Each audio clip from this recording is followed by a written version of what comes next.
So we're here in Creswell Crags cave near Sheffield in Derbyshire and Nottingham in the UK. And I am an artist working on installing entirely hollow aside from the dark. It's an audio installation that I created that I put on inside caves, where I bring the cave to life and I make it breathe and talk. So around the cave there's a multi-channel audio installation, probably about 25 speakers in all the nooks and crannies that you can see. So what an audience experience when they're here is they kind of arrive on site. Very little information about the work, and they're greeted by my tour guides. They get a health and safety induction, and then they walk down by the gorge or wherever the cave is. In the past it's been up mountains, behind waterfalls, along beaches, and as we're approaching the cave is breathing, and we kind of move in and into the cave in low light. They all settle, and when they're in the cave we turn off all the lights and it goes dark.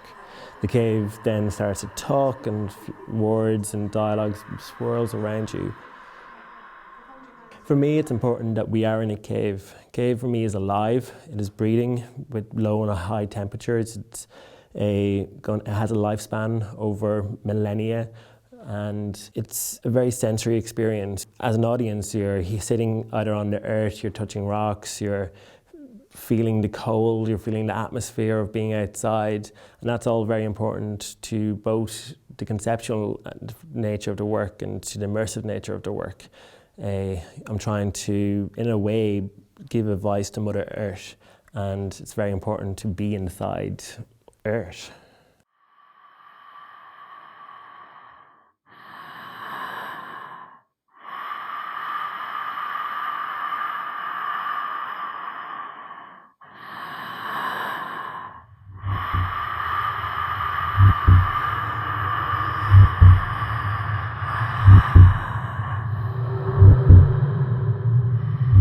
There, on the ground, looking just like the moon. Why didn't she stop when she saw me? Nightgown, big snag. Must be she didn't see. Our star shot out behind. Nightdress buried behind. But she did see. She did see. How to get the moon back outside. I feel it pull, lull, lifting me up off the floor. Moon, mother moth about flame. Dancing.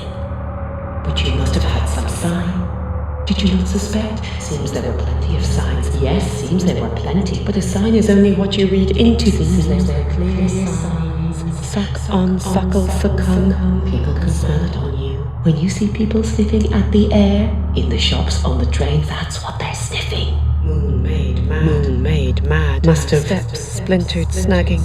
The moon inside. How would the moon have gotten in?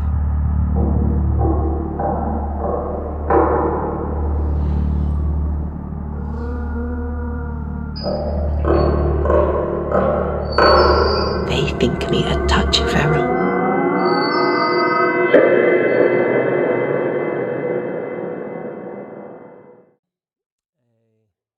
I first created the work whilst on residency in County Fingal in Ireland. I was doing a residency called Resort Revelations, where you get a small caravan by a seaside town, and the purpose is to spend a week in that town, just kind of seeing if something inspires you, I guess. One day at low tide, I was walking the beach and the tide was out, and I happened to just fall across a cave. And there was a old mental health facility on top of near where I was. So I was thinking about inner dialogues, and then I started sitting in the cave and started thinking about bringing the cave into giving it an inner dialogue and how I would be able to do that. So audio was the more preferred way, and hence entirely hollow aside from the dark arose.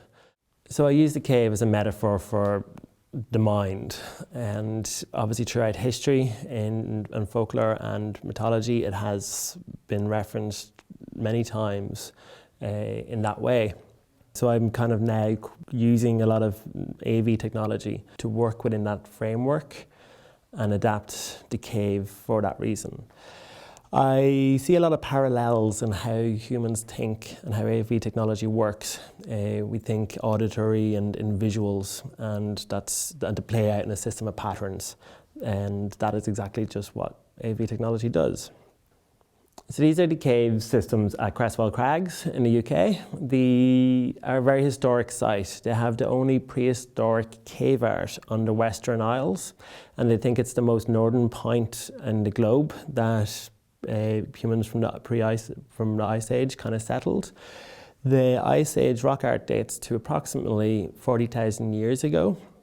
There's also recently just found a huge collection of what is known as witch markings, which are markings that were used to ward off evil. There's just around the corner in one of the crevices of the cave, there is a huge collection of these witch markings around this deep hole, which we believe now is that they believed then was to ward off evil from the underground. So the cave art and the witch marks have given me a very interesting context to work within. Historically, caves have played a vital role in the simultaneous evolution of consciousness and creativity. Blombos Cave in South Africa has the earliest known markings, abstract markings on the planet, which is a cross-hatching mark, which is both the first evidence of creativity, but also the first evidence of abstract thought. To kind of go from that to now kind of embedding the cave with an assumed consciousness that is Mother Earth, who is going through a mental breakdown because she gave us consciousness so that we evolved and are now not respecting that and are creating an unhealthy Mother Earth. That's the evolution, that's the context that I put the piece within, and it's kind of been quite interesting and overwhelming in a sense, to work with Creswell Crags and that history for that piece. I work with a huge amount of people to put this together. I collaborate with the wonderful writer Sue Rainsford and the composer Ian Dunphy to create the artwork. And then we have a huge team of technicians who are amazing and wonderful and couldn't happen without them. I work the creative process with Sue and Ian started back in 2016 when we first started making the piece. I went to college with Sue and was a massive fan of her writing and her talent ever since. So I approached Sue in 2016 to develop the work with her. And we kind of had a bit of back and forth first. I kind of go with some notes of where I want to go in the direction, and then Sue sort of takes that and works magic. And writes up the most amazing kind of lyrical words that I've known besides her could ever imagine. And the same with Ian, we kind of work with a composition that is so intricate and so unique to what we're doing. So yeah, this work developed from a lot of my previous works, which were made in more of a controlled and smaller context. Artist Brain with Audio is a scan of my own brain and layered with audio of me seeing the pareidolia within my own brain, so the imagery that invokes imagery, so my brain invoking imagery within my brain. Another work called He is a 9-month interview process with someone about their own thought process, edited to create an inner dialogue with themselves. I work very much as a practice, evolving from one to the next as projects and equipment evolve.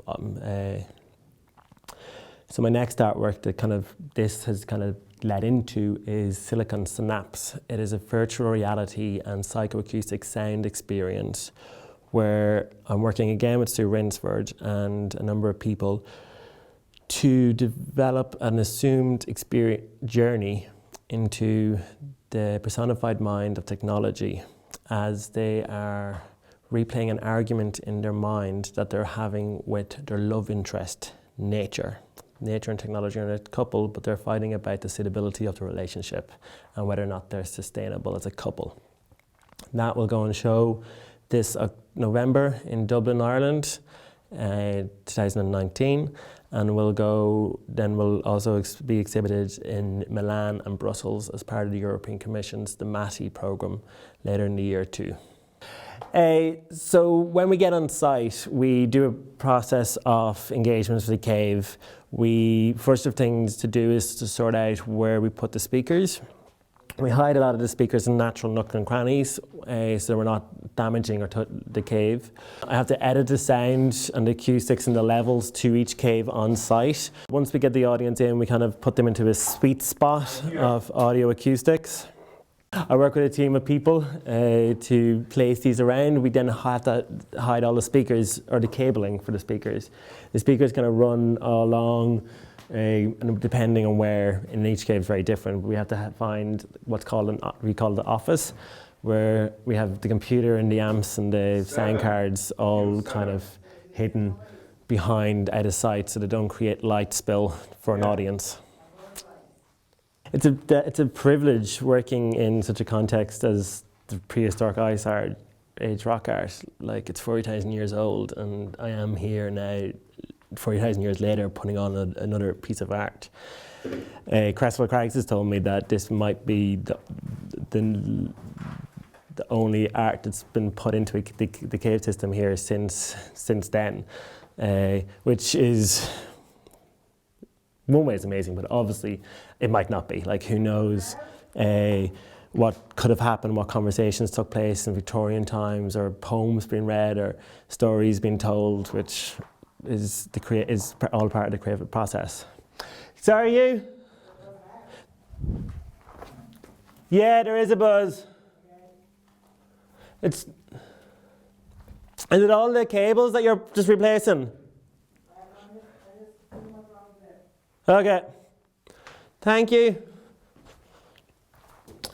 So yeah, it's I don't even know what to make of it, to like that like time frame, and to think that there's this history of 40,000 years in this one place, but then you develop that out across humans and species, and where we all fit, and where creativity fits, and where art fits, and humanity.